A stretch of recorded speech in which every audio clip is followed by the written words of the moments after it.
Irmão, abre a tua Bíblia comigo na carta de Paulo aos Efésios. Carta de Paulo aos Efésios.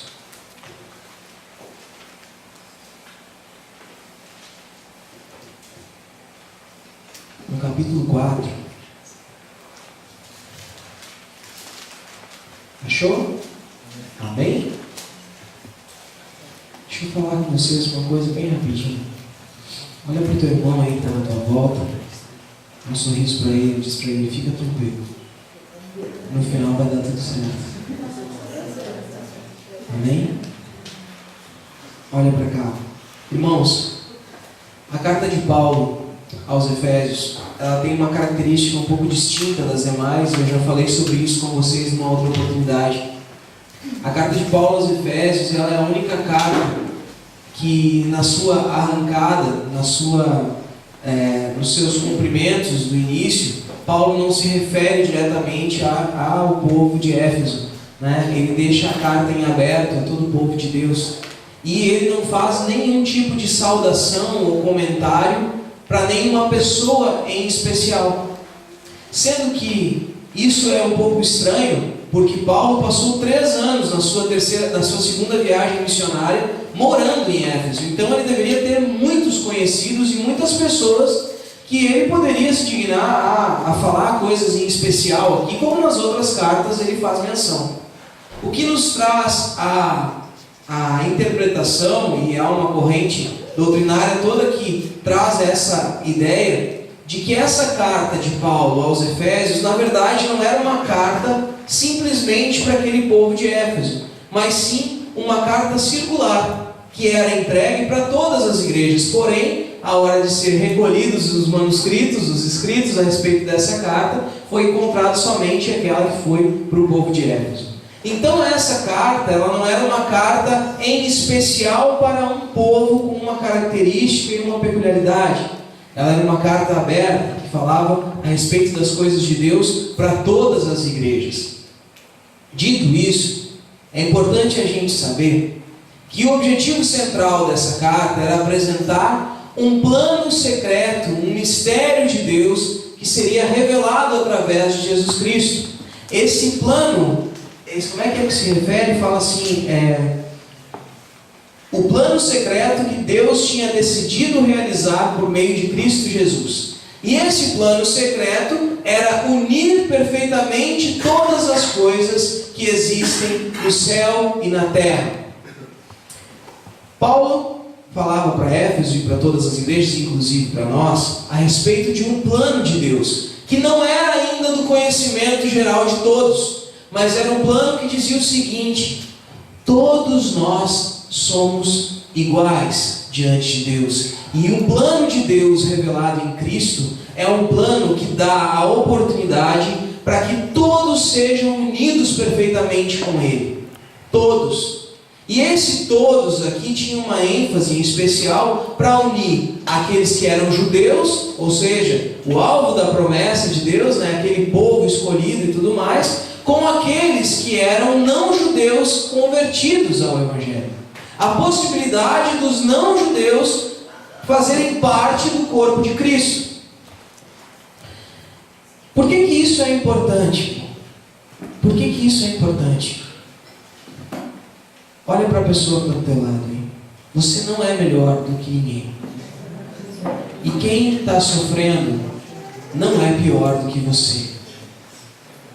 Não, você falou essa segunda parte? Diz para ele assim: e quem está sofrendo, irmão, não é pior do que você. Deus tinha um plano secreto. Por que era secreto? Porque esse plano não ficou bem compreendido no Antigo Testamento. Tanto é que não ficou bem compreendido que quando Jesus resolveu tornar aquela festa de casamento acessível a todos os outros, aquilo causou uma revolta. E essa revolta fez, hoje de manhã nós falamos a respeito disso, fazendo uma ilustração a respeito da guerra de facções nos bairros, né? Falando a respeito dessa invasão do povo dos romanos em Israel e também daquilo que eles esperavam como libertação. de um guerrilheiro que iria libertar eles daquela situação de domínio. E quando esse guerrilheiro não veio, esse cara com a sua bandeira na mão não apareceu para libertar e ser um grande líder que iria confrontar com essa opressão, o que aconteceu? Eles rejeitaram a Cristo. E o que acontece? Esse povo, que era para aceitar Jesus, ele não reconheceu Jesus como Filho de Deus. E começou a não aceitar o Deus como sendo o Deus apresentado em Jesus. E entre esse povo existiam pessoas que perseguiam tanto aqueles que seguiam a Jesus, que perseguiam eles até a morte. E entre esses estava quem? Saulo, que hoje por nós é conhecido como Paulo, que converteu o seu caminho a Cristo e começou um trabalho missionário que, digno, obviamente, ao Espírito Santo, mas através da vida dele, chegou até a nossa vida. Por que isso é tão importante? Imagine você e eu. Nós fazemos parte da igreja, né? Quem aqui acha que faz parte da igreja de Cristo? Levanta a mão, sim. Ó, bacana. Joia. Os judeus achavam que eles eram o povo escolhido, a raça eleita, os especial. Aí se eu disser para você que muita gente que hoje está vivendo uma vida louca, fazendo um monte de coisa errada, sabe aquelas pessoas que já te fizeram sofrer, ou que você tem visto sofrer por causa de decisões equivocadas e maneiras e um sistema totalmente corrompido e que leva essa pessoa a uma vida de desgraça? Você vê essa pessoa e de certa forma nós, como igreja, olhamos para ela com uma certa com pena. Com pena. E pena não é misericórdia. Pena é se colocar numa condição de superioridade e pensar, coitado do fulano. Isso acontecia entre a igreja. E Paulo teve que escrever essa carta para dizer o seguinte: existia um plano de Deus secreto, que ia ser tudo reunido no céu e na terra, todos fazendo parte de um só corpo, através de Cristo Jesus. Mas em especial eu estou falando que judeus e não judeus fazem parte do mesmo corpo de Cristo.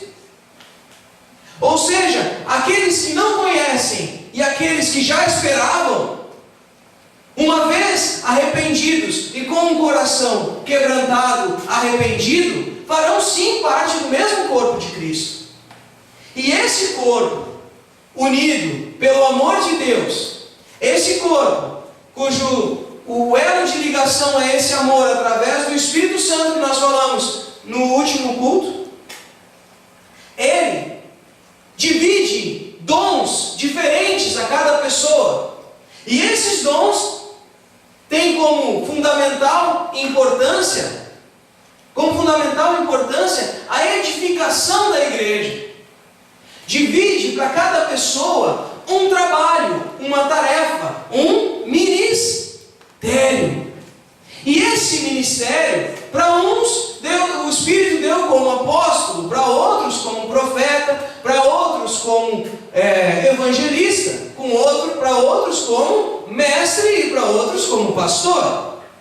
E esses dons separados, ele provoca uma diferença que existe dentro do corpo.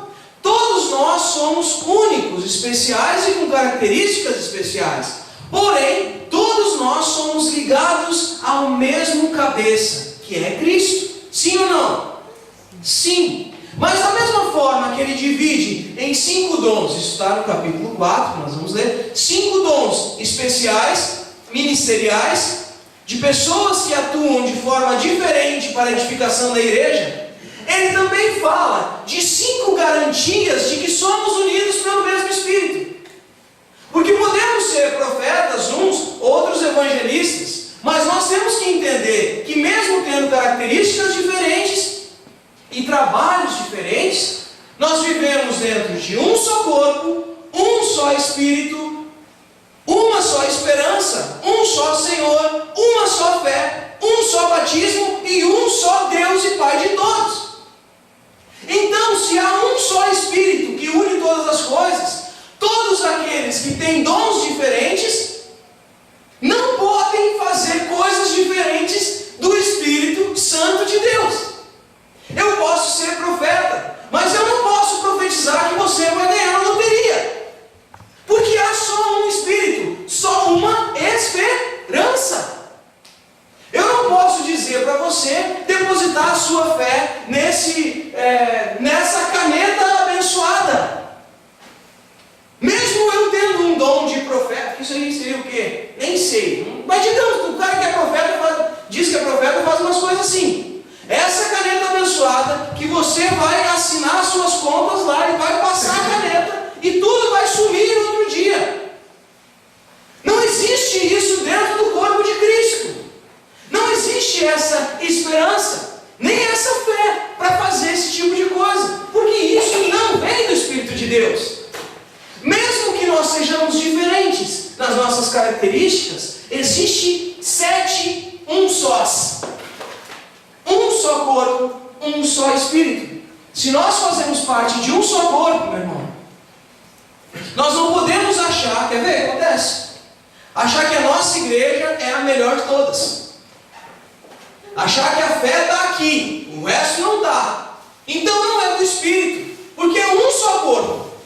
Todos nós que professamos a fé em Cristo, temos que nos reconhecer como membros de um só corpo. Entende isso? Por que isso é importante demais? Porque quando a gente entende que a gente tem uma só esperança, a gente não sai tocado por qualquer vento de doutrina vã. Mas a gente entende que mesmo tendo trabalhos diferentes, mesmo fazendo parte de objetivos diferentes, mesmo tendo características pessoais, de personalidade diferente, o corpo, ele é o mesmo, o Espírito é o mesmo. Existe só um Deus, que é o nosso Deus e Senhor. Eu falei, não adianta pensar que não ser cantor, não ser tudo pregador, que enquanto o louvor está rolando, estão dormindo, tá? Mas na mensagem fica tudo assim, eu não quero dizer nada para vocês, né? Bibi? O que acontece? Por que isso é importante, gente? Quando a gente entende que o Espírito faz com que todo o corpo cresça e funcione bem, e ele é unido pelo amor, a gente não é mais enganado, não é mais empurrado para qualquer lugar.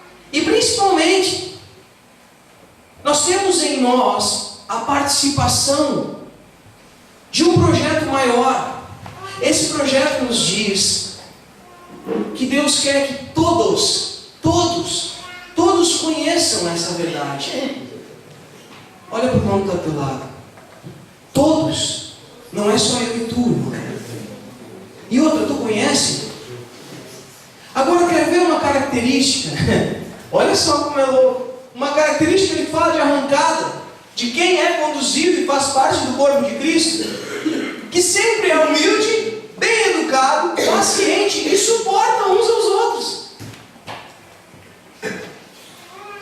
Eu tenho uma expressão que é famosa lá na minha casa, que é assim, insuportável. Você já chamou alguém de insuportável? Existe alguém que é insuportável na tua vida? Hein? Insuportável. Tem até um membro da nossa família, o apelido dele é esse. O insuportável. Irmão, por que isso tudo é a introdução daquilo que a gente vai falar? Quando eu pensei hoje, né, diante de tantas coisas que aconteceram, eu pensei a respeito do que a gente podia fazer e falar. Fica difícil às vezes interpretar ou saber como intervir nas difíceis situações que a gente se encontra. A gente corre tanto, parece que o tempo não dá para resolver tudo que a gente tem para resolver. E com tudo isso, a gente se perde em uma caminhada de fé que seria tão mais simples se a gente não se deixasse levar por tanta loucura. Deixa eu tirar meu casaco. Começa a ficar um calorão danado.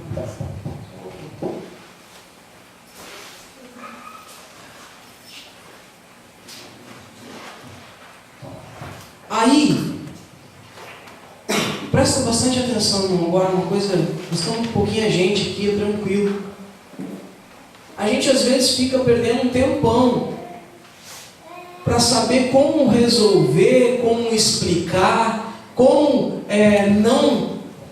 falar de uma forma que de repente não vai ou vai machucar, ou a pessoa vai ficar chateada, vai ficar brava.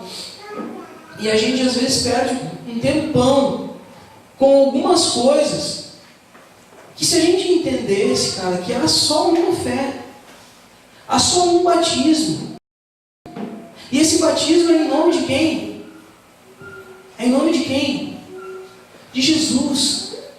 Quando a gente olha para isso tudo, e a gente fica tão atrelado às nossas coisas, aos nossos interesses, a gente fica tão machucado e tão desesperançoso quando algumas coisas não acontecem como a gente gostaria, quando algumas coisas batem de frente com os nossos problemas, quando algumas coisas batem de frente com o nosso pecado. A gente para de perceber que existe um plano redentor de Cristo para a nossa vida. Nós somos sim conduzidos pelo Espírito de Deus, sim ou não? O Espírito de Deus está dentro de você, porque um dia você atendeu a um convidar do Espírito Santo para ele habitar na tua vida. E existe um processo de transformação acontecendo em você. Ou não tem alguma coisa acontecendo aí dentro? Não existe um processo aí? Só que, da mesma forma que eu venho e peço, Senhor, me muda, tem algumas coisas que eu não abandono na minha vida. Tem algumas coisas que eu não largo. E aí, Paulo se fez necessário ir para a explicação de como era a vida sem Cristo, sem o Espírito Santo, sem fazer parte desse corpo, e como é a vida nesse corpo, como é a vida em Jesus. E essa vida se resume a duas coisas. Uma vida é no pecado, e a outra vida é dedicado a Deus e fazendo o que é correto. Aí eu te pergunto, meu irmão, você e eu sabemos o que a gente não deveria fazer, sim ou não? Mas o que nos muda, nos diferencia entre alguém que vive uma vida verdadeira em Cristo e alguém que ainda vive uma vida como aqueles que não conhecem a Deus? E eu quero te convidar a ler comigo em Efésios 4, versículos do 17 em diante. Eu já preguei sobre isso algumas vezes e hoje não vai ser muito diferente do que já foi dito, porque, enfim, é algo que dia após dia parece que a gente precisa mais ouvir. Capítulo 17, aliás, versículo 17, capítulo 4, diz assim: portanto, em nome do Senhor eu digo e insisto no seguinte: não vivam mais como os pagãos, pois os pensamentos deles não têm valor, e a mente deles está na escuridão. Eles não têm parte na vida que Deus dá, porque são completamente ignorantes e teimosos. Eles perderam toda a vergonha e se entregaram totalmente aos vícios. Eles não têm nenhum controle e fazem todo tipo de coisas indecentes. Mas não foi essa a maneira de viver que vocês aprenderam como seguidores de Cristo. Com certeza, vocês ouviram falar dele e como e como seus seguidores aprenderam a verdade que está em Jesus. Portanto, abandonem a velha natureza de vocês, que fazia com que vocês tivessem uma vida de pecados e que estava sendo destruída pelos seus desejos enganosos. É preciso, versículo 23, é preciso que o coração e a mente de vocês sejam completamente renovados. Vistam-se com a nova natureza, criada por Deus, que é parecida com a sua própria natureza, a de Deus, e que se mostra na vida verdadeira, a qual é correta e dedicada a Ele. Amém? Então, meu irmão, você é corpo de Cristo. Sim, né? Você é corpo de Cristo. Existe um trabalho que Deus quer exercer na tua vida. Além da tua transformação, Ele quer, através de você, entregar e distribuir dons. Nesse capítulo ele fala a respeito dos dons ministeriais, ou seja, dons que são divididos de forma que cada um tem um trabalho para o crescimento da igreja. Lembra quais são esses dons? Lembra? Como é que era a mãozinha? O que aponta? Profeta. O que vai na frente? Evangelista. Aquele que faz com o povo uma aliança. O pastor. O mestre que limpa toda sujeira. E o apóstolo que toca em todos os outros um pouquinho. Lembrou? Você não vai esquecer mais. O apóstolo, o profeta,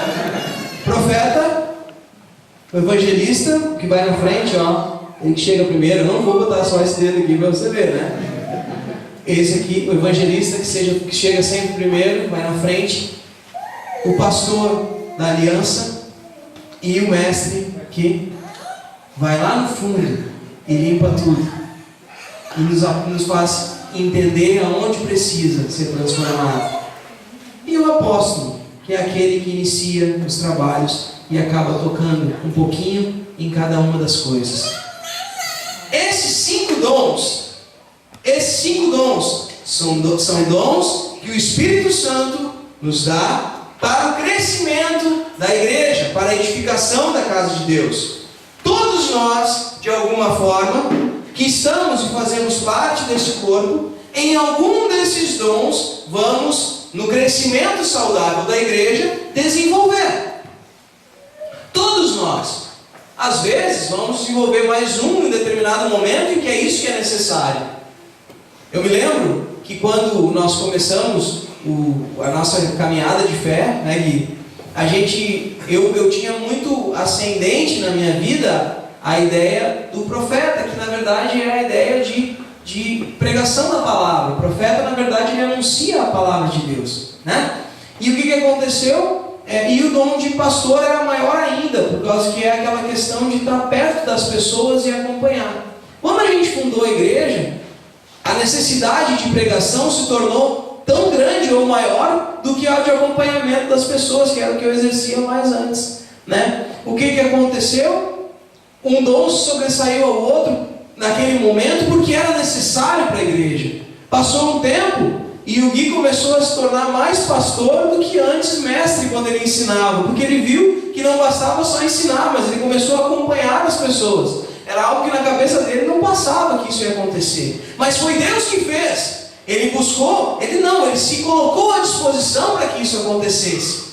E cada um foi dividido de uma forma, para que desse um bom andamento e um crescimento ajustado, perfeito, para que a igreja crescesse.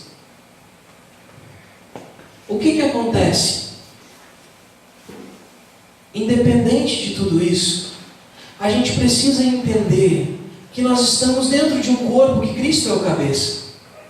E se Cristo é o cabeça desse corpo, nós precisamos diferenciar uma vida que nós tínhamos antes de uma vida que nós temos depois. Mas se esse Deus é tão bom e o Espírito é tão disponível para nos transformar e nos dar características que vão favorecer o bom andamento da igreja, por que Ele já não aproveita e faz eu perder a vontade de fazer as coisas que eu tenho vontade de fazer que são erradas?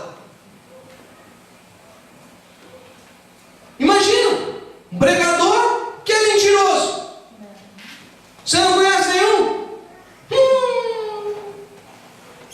Imagina, o cara que tem dom de pastor, mas é promíscuo, tem pensamentos e atitudes indecentes. Ou você nunca viu um escândalo de um pastor que se envolveu com uma irmãzinha lá e traiu a esposa? Ah, não quer dizer, ajudou tanta gente. Ei! E quantos evangelistas vão para a missão para fugir da vida? Da transformação que é eminente? Pense comigo.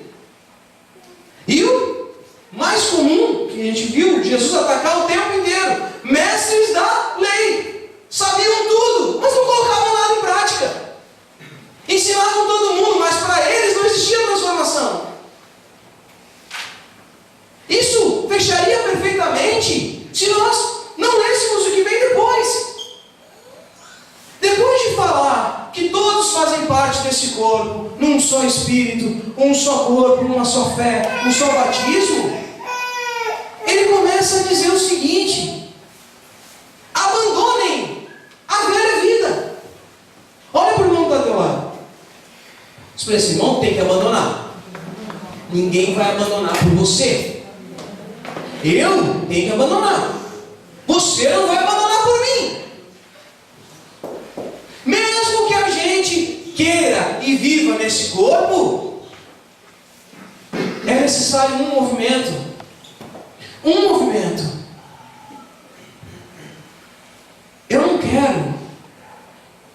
Eu preciso ter uma postura. Eu achei a melhor palavra para definir isso que Paulo está falando para o povo de Éfeso e, na verdade, para toda a igreja.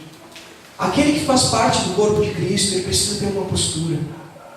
E essa postura é uma postura que vai de encontro ao mundo. Ou seja, ela vai na contramão do que o mundo faz. E para isso, é necessário que exista uma reflexão de quem nós somos. Estava conversando com um familiar minha, e ela falando, cheia de razão, e quase todo mundo fala cheio de razão, né, cara? Porque é difícil ser diferente. E falando a respeito de relacionamento, e ela sabia muito bem o tipo de namoro que ela não queria mais, e as pessoas e todos os defeitos que tinham os namorados que ela tinha tido, né, no tempo da carreira dela aí. E tudo o quanto ela queria que fosse diferente dos namorados. E aí eu falei para ela um pouquinho da minha história trágica, mas que teve um final feliz.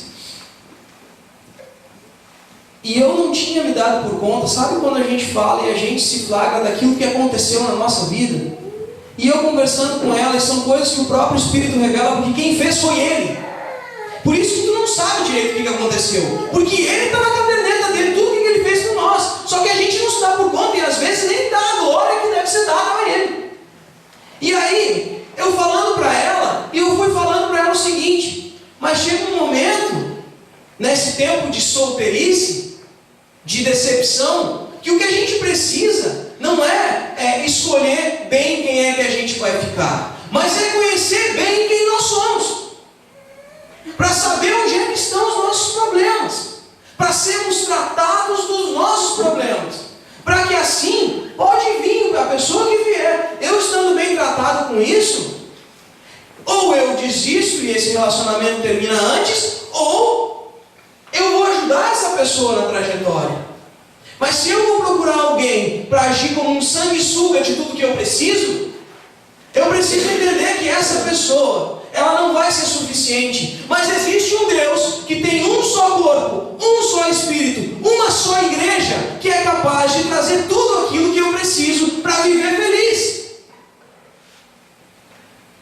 E aí a transformação, quando eu falei isso para ela, eu disse: meu Deus, Foi isso que aconteceu e eu achei que eu era esperto de escolher bem. É isso que acontece. A gente precisa saber o que vem da natureza humana. Olha só que louco o que ele falou aqui. Hoje a pregação vai ser rápida, eu espero.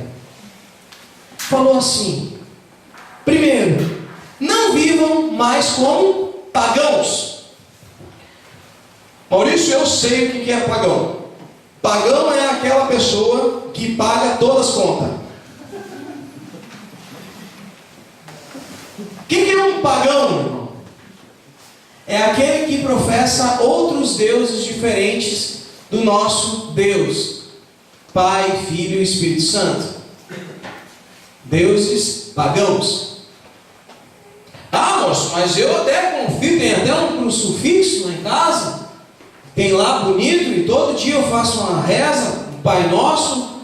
E a Ave Maria eu não faço porque a Maria não sabe, mas faço ali um Pai Nosso, um Creio em Deus Pai, né? A Salve Rainha nunca decorei, mas ainda bem que não precisa.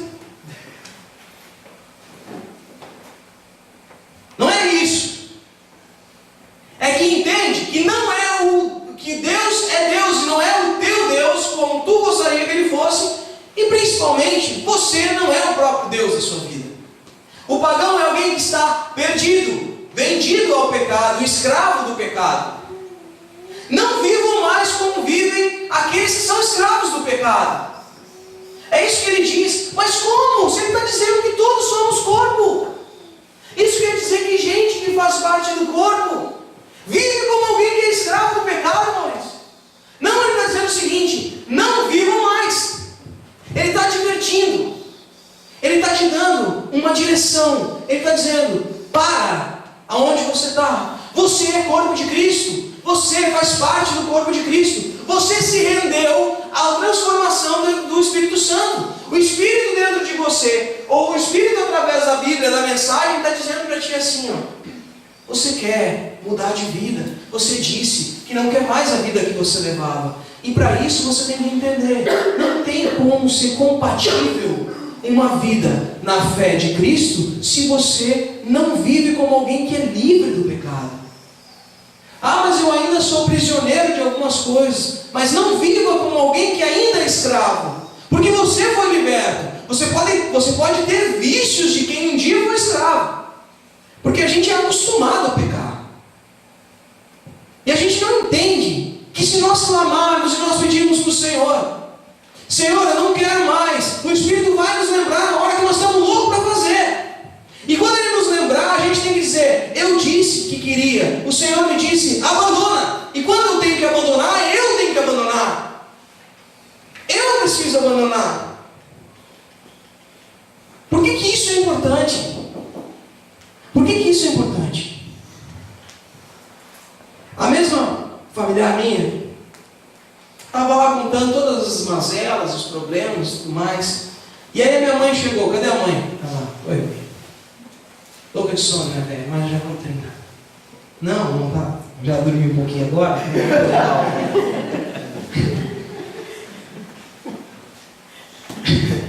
Nem dormiu nada, né, mãe? Só descansando os olhos. Por que isso, cara, é muito importante? Porque é tu que tem que abandonar. Ninguém pode abandonar por ti. E aí, sabe o que a gente faz? Tava lá a minha familiar lá, minha prima, falando sobre isso. E oi, está ouvindo, que Deus te abençoe. Então, agora já foi. Eu nunca vou divulgar para ela essa função, ela vai vir aqui, né? Mas tá bom. Aí o que acontece? Aí a mãe entra na cozinha, ela está lá explicando, se justificando de todos os coisas erradas que aconteceu. E a mãe diz para ela assim: mas tu só me promete que não vai na igreja, não vai. E não quer que nada aconteça. Aí eu entendo o coração aflito da minha mãe, querendo apresentar a qualquer preço aquilo que vai solucionar a vida dela. E no final dessa pregação você vai ver que é só Cristo que pode fazer isso. Porém, quem tem que abandonar é ela. E eu disse para ela: que a mãe está dizendo, mas venha quando tu quiser. Se tu ainda não quer, vai fazer o que tem para fazer. Mas quando tu quiser, e vai ter um dia que tu vai querer, nem que seja aquele dia, e presta atenção você que está aflito, naquele dia onde a pessoa está sendo levada até o inferno, para ver que o inferno é ruim. Sabe? Você está lá, cara, 1000 caindo à tua direita, 10.000 à tua esquerda, e pensando, será que vou ser atingido? Às vezes nós precisamos passar até esse ponto para dizer, Senhor, eu estou aqui, eu quero.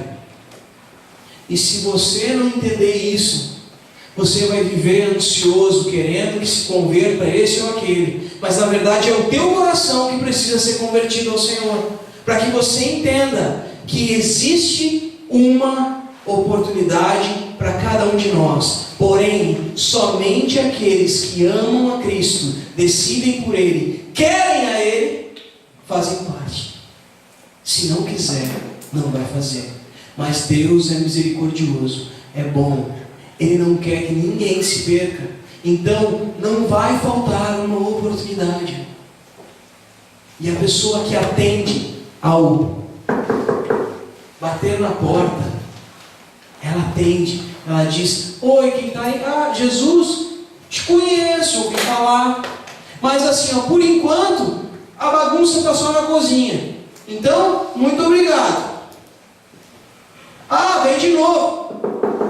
Ah, Jesus, não, estourou o cano do banheiro, nós estamos sem vaso. A bagunça está até fedorenta agora. Mas por enquanto está tudo bem.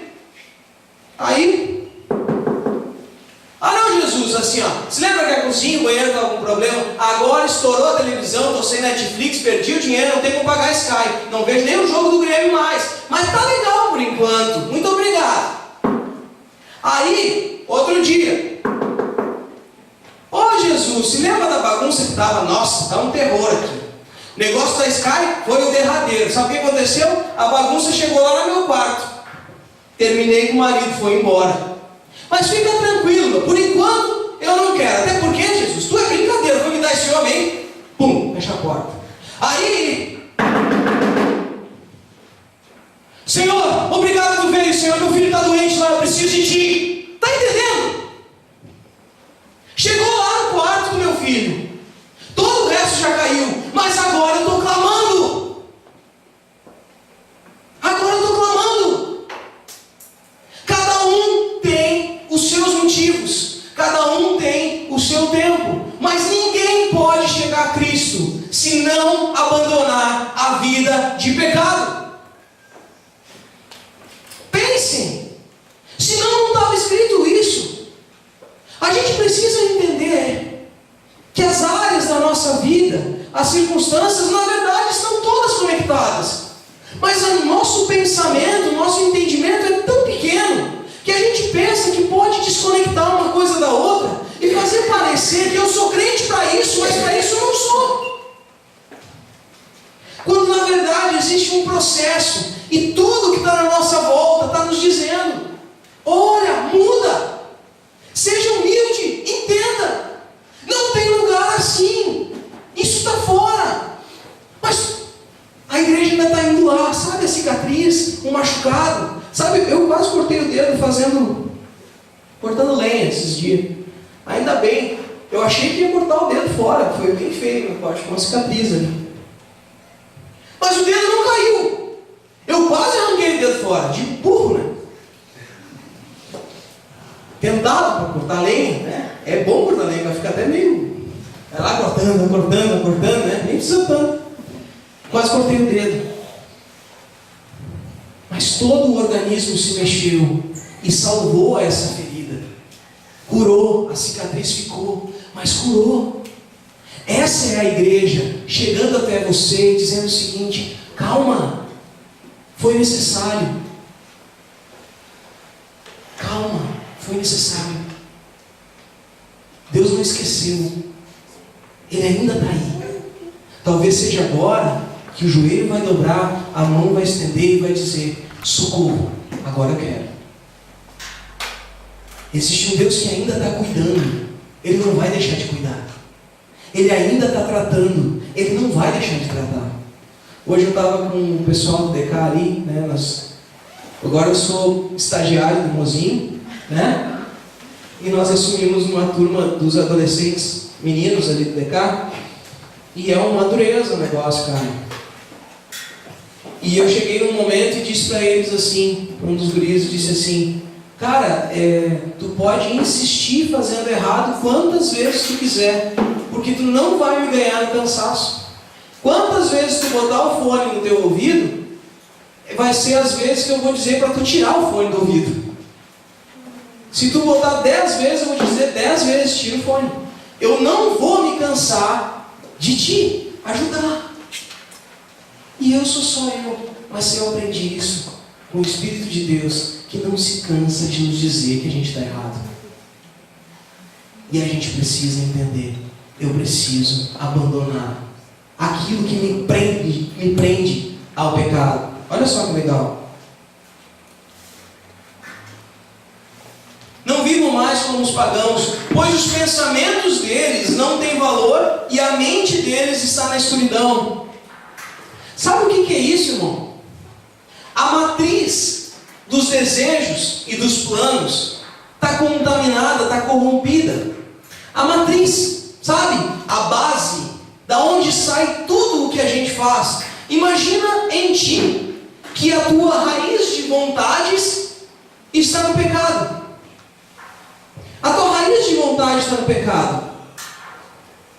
Isso é meio complexo, mas é tipo assim: tu quer muito parecer ser legal, mas tu é um poço de orgulho. Então tu faz força para parecer não ser orgulhoso. Mas a tua matriz é orgulhosa. A raiz, a tua base, a forma que te fez, tem um lugar ali que é para o orgulho. E esse lugar toma o lugar da humildade que a gente encontra na forma de Cristo. E o que acontece? Enquanto eu estiver com a minha base na vida que eu vivo no mundo, eu vou tentar encaixar em Cristo, no corpo de Cristo, e aquela minha falsa humildade vai sempre ser uma luta. Você vai estar sempre lutando com isso, fazendo força. Sabe fazer força? Quem aqui já ficou acima do peso? Um pouquinho. Acima do peso. Pouca coisa. Uns 20 quilos. Pouca coisa. E já tentou usar a roupa do inverno para o outro, do verão? Verão que o bicho pega. Aquela bermuda, né? Aquela de tomar banho na praia, que não tem elástico. Que num verão fechava, no outro fica aqui, um de cada lado. Sabe a dificuldade daquela camisetinha Baby Link? Camisetinha P que a gente comprou. Você lembra, tio Chico? Aquela do namoro, noivado, casamento. Tio Chico comprou uma P. Eu me lembro. Cinza. Achei bonito, porque as cores que eu gosto. Cinza, bacana. Ó. Imagina nós botando aquela camisa de 5 anos atrás. Sabe o que o cara tem que fazer? Não sei se você já fez. Taca ali uma marra no negócio, ou anda aqui, ó. Às vezes eu boto umas camisas meio justas e eu assisto todas as pregações, né? E aí eu vejo eu murchando a barriga na arrancada e vai chegando no final, o cara vai soltando, vai largando. E aí chega um pouco, o cara tá aqui, ó. Parece o... Você lembra quem que imitava o Chapolin? Lembra, Kelly? Aquele que fazia assim, como é que era? Eu esqueci. Não é aquele episódio que eles fazem o Chapolin. Eles estão fazendo um filme do Chapolin, e aí é o cara que é o Godines, né? Eles estão na praia, daí ele aparece, coisa assim. Eles, pô, mas e a dieta? Eles, tem muita coisa boa aqui, não sei o quê. Tchê, tu começa murchando a barriga, mas tu fica fazendo força o tempo todo. Chega uma hora que tu solta. Esquece, né? Esquece. Sabe? Usa dentadura. Esqueci de voltar hoje, sai na rua. Saiu sem dente. Esqueceu.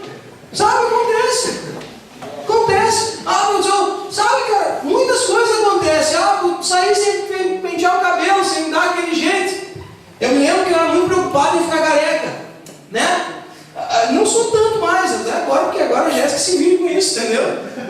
Mas assim, ó, era muito preocupado com ficar careca. E aí, antes de eu me converter de verdade, eu vivia procurando um jeito de esconder.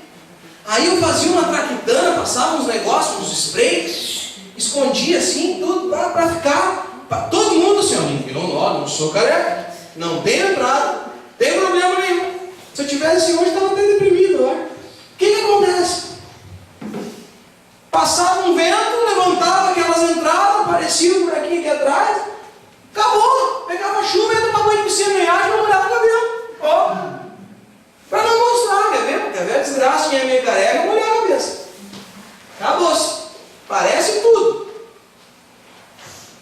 Faz força o tempo inteiro para se esconder. Você é livre, meu irmão. Olha a pessoa que está do teu lado, irmão. Solta a barriga.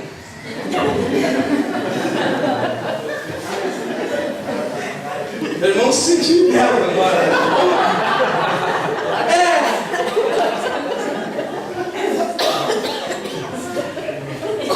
É só a barriga, meu irmão. Essa não é a barriga.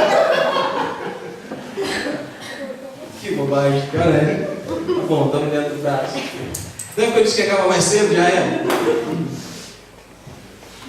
A gente vive preso a uma mentira. A gente, na nossa forma de pensar, a gente jura que faz o que é certo. Que a gente quer enganar todo mundo que a gente faz o que é correto. Mas na verdade a gente não faz. Porque muitas vezes na nossa raiz, a nossa matriz está contaminada. A nossa base. E isso é aquilo que é mais profundo da nossa vida. Sabe o que é? É mexer com o teu conceito de filho. É mexer com o teu conceito de pai. São coisas que tu olha e está sempre sofrendo. Mas tu faz de conta que vem na igreja e confia que Deus é um Deus bom, porque Ele é pai. Mas tu não sabe o que é ser um bom filho e ter um bom pai. E aí tu procura coisas diferentes. Quer ver? Tu procura um mover, um quebrantamento, um louvor que diz pai, pai, aba pai, não sabe nem o que está falando. Mas aí ali eu vou entender a paternidade de Cristo. Não! Vai ser um bom filho com teu pai. Vai ser um bom filho para ele. Vai perdoar ele pelo que ele fez. Vai olhar e conversar com ele. Vai entender o que ele fez e por que ele está assim. Sabe por que ele está assim? Porque a matriz dele está errada. Ele não sabe direito o que está fazendo. Ele está sofrendo e está fazendo tu sofrer. Mas quando tu entender tudo isso, tu vai conseguir amar ele e entender que ele te ama. E quando tu resolver tudo isso, tu vai entender o Deus que é pai, porque ele quer tratar isso na tua vida. Mas não, eu quero me ajoelhar no chão e chorar bastante. Ou tu acha que Deus quer que tu passe uma vida inteira sem se dar com o teu irmão da igreja, com o teu pai, com o teu avô, com o teu tio, com aquela tia que não sei o quê? Cunhado, meu Deus, só melhora. Sogra é uma benção. Eu não falo de sogra. Eu vou tomar uma água. Os pensamentos são sem valor. A mente está na escuridão. Há uma ignorância, meu irmão. Há uma ignorância daqueles que não fazem parte de Cristo. Mas não é uma ignorância do tipo... ele não sabe porque... Tipo, perdoa ele porque ele não sabe o que faz. Não é só essa ignorância. Mas é a ignorância daquele que não teve a oportunidade de fazer. Mas ela vem acompanhado do seguinte, olha só. Eles não têm parte na vida que Deus dá porque são completamente ignorantes e teimosos. Quando fala de teimosia, fala de não querer aprender. Na outra versão, a versão mais antiga, fala de dureza de coração. Você conhece alguém que faz o que é errado porque é duro que uma pedra? Sabe? Que é mais fácil uma pedra reconhecer que está errado do que ele. Do que essa pessoa. Por que ele que passa tanto e por que ele está tão difícil de ser transformado? Por que ele está tão difícil de ficar ao natural no corpo? Por que está tão difícil desenvolver com naturalidade aqueles dons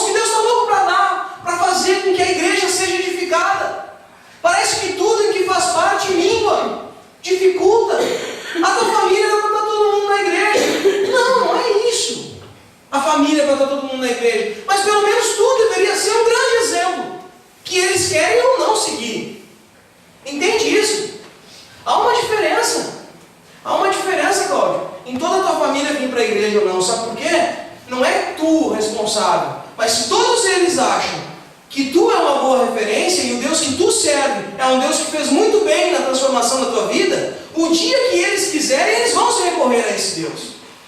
Mas agora, se ao contrário, todo mundo acha que depois que tu foi para a igreja tu virou um maluco, tudo que eles não vão querer na hora que tudo está louco na volta dele é ficar mais louco que nem tu. Não é assim. E é diferente.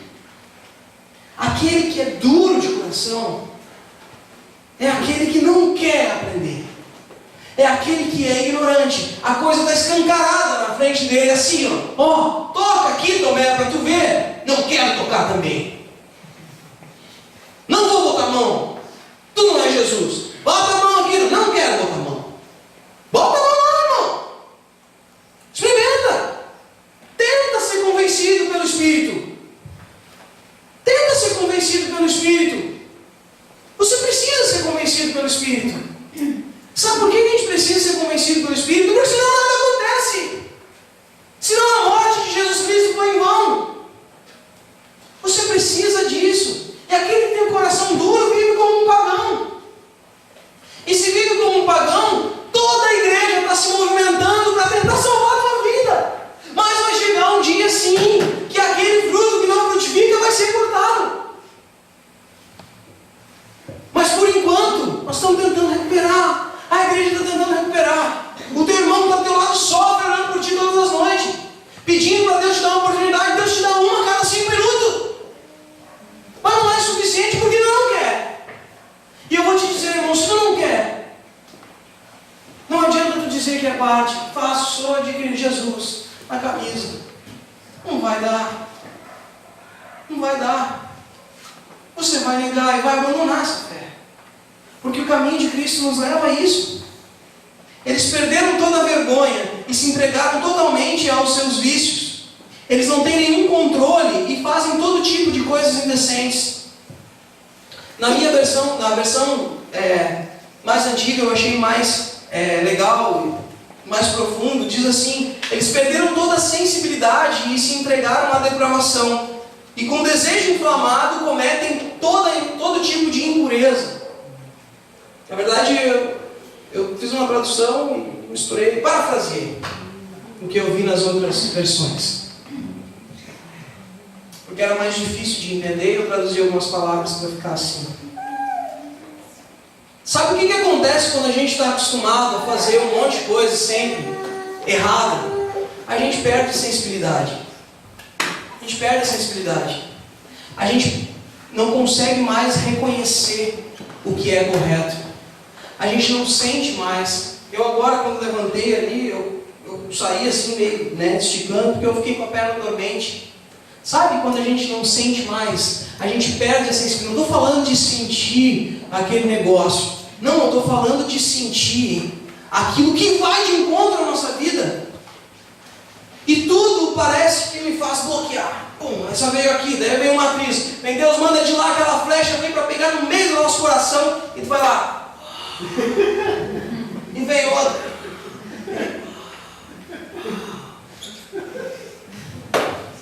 Pô, não dificulta o serviço. Toda hora. Nem só pro teu lado, nem só pro meu lado. Vamos deixar tocar, para ver o que acontece. Quando ia lá na igreja, o irmão queria derrubar a unção, você tirava. Agora quando é a palavra que vem dar no meio da tua testa, tu faz de conta que nem sei. É isso. A gente precisa entender isso. Não sei, cara. Só tem uma forma de ver. Primeiro, a raiz das nossas motivações estão erradas ainda. Precisam ser corrigidas. A gente precisa abrir mão dessa vida para estar em Cristo e viver nele, com uma outra base de formação, sendo uma nova pessoa, nascida nele. Porque aí a nossa matriz, a nossa ideia de renovação do entendimento vai sair em tudo aquilo que nós queremos. O que nós queremos é correto, embora às vezes acabamos cometendo deslizes, mas o que a gente quer é o correto. Existe uma dificuldade de chegar nesse momento, mas isso não depende de nós. Motivação errada, um orgulho que me corrói, que me faz não querer aceitar aquilo que é meu e é para mim. e essa insensibilidade. São as três características daqueles que ainda vivem uma vida que não é a vida em Cristo, mas é a vida que deveria ter sido abandonada.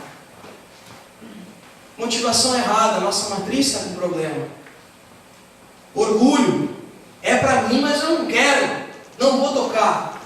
Insensibilidade, eu já não deixo ser tocado, bate em mim, mas vai embora, porque eu já não sinto mais nada. Porque eu já me acostumei tanto a ser assim, resistente. Isso às vezes acontece entre pessoas, né? Por isso que o Evangelho, às vezes, eu já falei para algumas pessoas, cara, de repente, procura uma outra igreja, cara. Porque daqui a pouco tu tem tanto problema com as coisas que eu falo, que o pessoal daqui fala, que de repente, cara, outra pessoa vai ter que falar contigo, para ver se tu entende, porque daqui a pouco, quando é eu que estou falando, tu não vai querer ouvir nada, porque quando eu começo a falar, tu vai assim, lá, lá, lá, lá, lá, lá, lá. E eu não estou falando nem estranho. Entendeu? Para ficar claro. Não quer, não vai ouvir. E eu digo, então não perdendo tempo.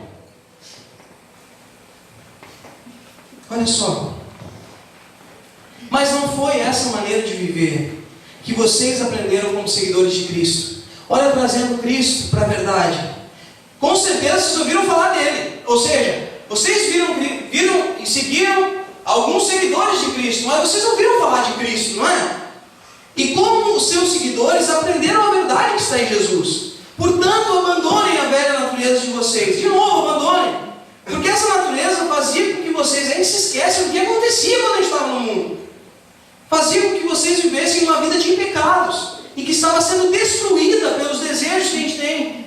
E aí eu estou aqui, quero que aconteça só o que eu quero, mas esqueceu quando a gente vivia isso, dava tudo errado, a nossa vida estava uma desgraça. Tanto é que a gente precisou chegar no fundo do poço para pedir socorro. Mas aí a gente chega na igreja e revive esses sentimentos. Quer voltar a ter razão. Lembra? Que quando tu te converteu, tu decidiu que não tinha mais razão. Agora chega na igreja e quer ter razão em tudo. Com relação a Cristo, não tem como, só tem um jeito. É preciso que o coração e a mente de vocês esteja completamente renovado. A nossa matriz precisa ser corrigida. A nossa base tem que estar em Cristo. E aí, meu irmão, aí é a parte mais difícil.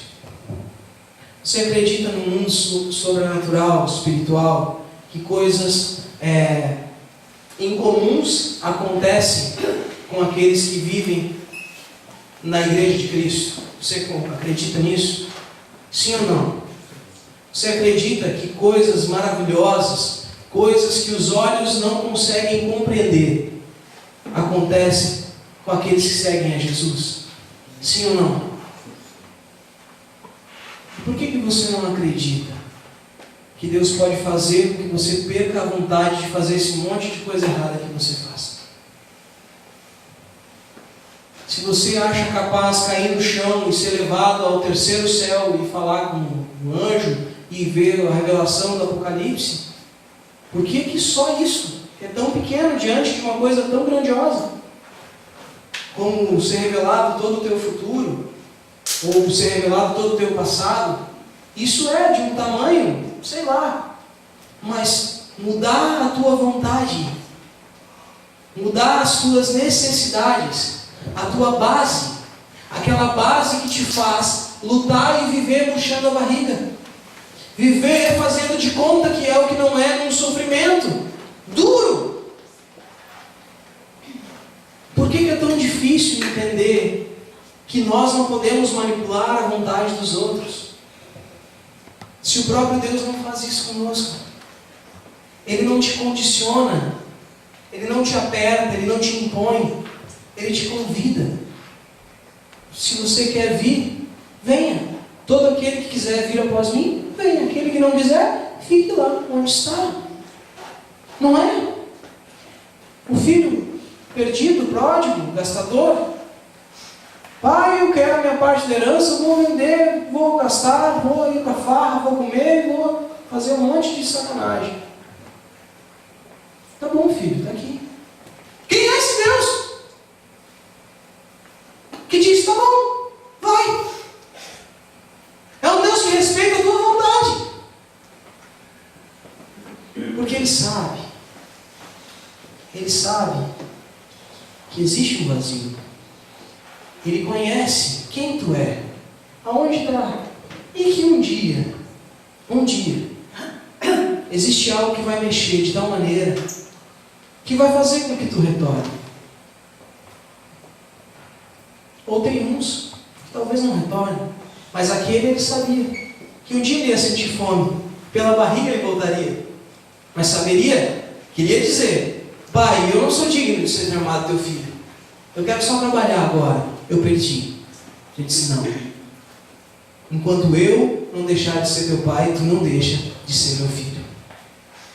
É isso, esse é o pai, esse é o Deus.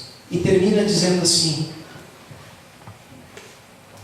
vistam-se com a nova natureza, criada por Deus, que é parecida com a sua própria natureza, que se mostra nessa vida verdadeira, a qual é correta e dedicada a Ele.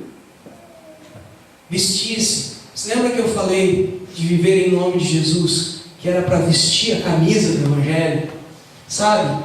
Vestir-se, na verdade, é se cobrir, se revestir, se pertencer a isso, sabe? Se entregar a esse pertencimento a Deus. Quando a gente se entrega a isso, a essa nova vida, a gente vai ver que não existe vida nova em Cristo que não seja igual a dele, semelhante a dele, parecida com a dele. Só não é igual porque nós não somos puros desde sempre, mas é um caminho que vai nessa direção. Na tua versão diz assim: uma vida a qual é correta e dedicada a Ele. Aí você olha para essa versão, para essa historinha aqui e pensa assim: bom, eu tenho que viver uma vida com Cristo. Essa vida aí é correta. Eu faço as coisas corretas. Entendeu? Eu faço as coisas corretas. Eu estudo, eu respeito meu pai e minha mãe, não roubo de ninguém, entendeu? Não falo palavrão, dou bom dia e boa tarde para todo mundo. Eu faço o que é correto. Vou na igreja, leio a Bíblia, conheço um monte de história, já preguei, já falei, já orei pelas pessoas. Eu faço o que é correto, Maurício. Mas isso daqui não é só correto. É correto no sentido de justo. Eu faço o que é justo. Eu aplico a justiça na minha vida e na vida dos outros. Eu entendo que a justiça de Deus me faz, eu que amo, abrir mão da minha vida em favor dos outros. Isso é ser correto. É diferente de fazer as coisas certinho. E diz assim: ter uma vida dedicada para Ele. Aí que o bicho pega. Aí tu fala que tem uma vida dedicada para Ele, assim: eu até tirei a música aqui na guitarra para tocar, eu sou dedicado. Tem uma vida dedicada para Ele. Não, preparei a mensagem, até peguei aqui o que significa a palavra Abba, lá no grego, lá não sei aonde. E também tem aqui, eu gosto de fazer as coisas nas palavras, né? Eu sou dedicado, não, preparei. Foi uma semana preparando a mensagem, dedicação. Uma vida dedicada a Deus não é assim de se preparar para fazer as coisas, mas é como alguém que foi entregue em dedicação a Deus, alguém que é santo, porque a oferta apresentada é a melhor oferta, é a mais pura, é uma vida de pureza. Ser dedicado a Deus é entender que eu preciso ser puro, santo. Essa nova vida me traz para uma realidade de pureza, uma realidade de justiça. Ser correto e ser dedicado é ser santo e ser justo, como Deus é. Então, esse processo está começando e só tem um jeito, meu irmão. Só tem um jeito. Não é eu que te digo como fazer. Não existe um método, 5 passos para viver uma nova vida e deixar de ser um problema no corpo para começar a ser alguém que soluciona problemas. Só existe uma forma, que não mudou desde o início: arrependimento, sujeição e milagre do Espírito de Deus. Arrependimento, sujeição e milagre do Espírito de Deus. Se você quer que algo muito louco aconteça, vai partir disso, meu irmão. Arrependimento, sujeição, ou seja, eu não quero fazer o que eu faço, não quero mais fazer o que eu fazia. Sujeição: Senhor, eu não consigo mudar sozinho, eu preciso de Ti. As minhas mãos são impotentes diante do meu problema, mas eu sei que tudo é possível nas tuas mãos, Senhor. E o milagre de Deus, o Espírito de Deus vai te mostrar o caminho e como fazer. E o milagre vai acontecer. Esse coração que é que nem pedra vai amolecer. As circunstâncias vão mudar. Problemas vão vir à tona. Mas tudo que é coberto precisa ser descoberto, ser exposto diante da luz, para que um dia todos nós possamos entender que o plano de Deus, desde o início, é que todos nós entendêssemos que somos um em Cristo e que somos, de fato, o objetivo da morte de Cristo, porque nós somos pecadores e precisamos nos arrepender. Amém?